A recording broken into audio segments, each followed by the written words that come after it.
حضرت سفیان رحمۃ اللہ تعالیٰ علیہ کا قول ہے، تم دنیا کی نعمتوں کو دیکھو کہ وہ اپنی برائی کی وجہ سے ہمیشہ نالائقوں کے پاس ہوتی ہے۔ یہ تو آنکھوں دیکھا تجربہ ہے کہ علماء اور صلحاء، اللہ کے نیک لوگ اس دنیا سے بچائے جاتے ہیں، ان کے پاس دنیا اتنی وافر مقدار میں نہیں ہوتی جو نالائقوں، ظالموں اور فاسقوں، فاجروں کے پاس ہوتی ہے، کفار کے پاس اس سے زیادہ ہوتی ہے۔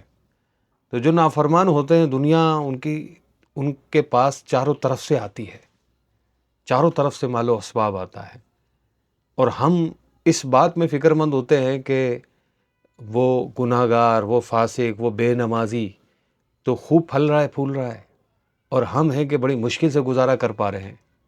ہم اسی غم میں مبتلا رہتے ہیں۔ اصل میں وہ کم علمی کی وجہ سے اس طرح کی سوچ ہمارے دل میں گھر کر جاتی ہے اور ایک مستقل مرض کی حیثیت اختیار کر جاتی ہے۔ رسول اللہ صلی اللہ تعالی علیہ وآلہ وسلم نے ارشاد فرمایا، دنیا اس کا گھر ہے جس کا کوئی گھر نہ ہو، اس کا مال ہے جس کا کوئی مال نہ ہو، بے وقوف ہی اسے جمع کرتا ہے، بے علم ہی اس کے لیے جھگڑتا ہے، ناسمجھ ہی اس کے لیے حسد اور دشمنی کرتا ہے، اور بے یقین ہی اس کے حصول کے لیے کوشش کرتا ہے۔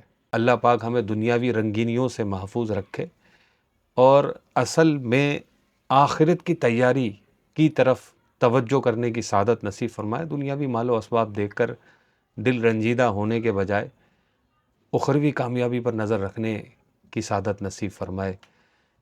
آمین۔ ملتے ہیں انشاءاللہ اگلی ویڈیو میں۔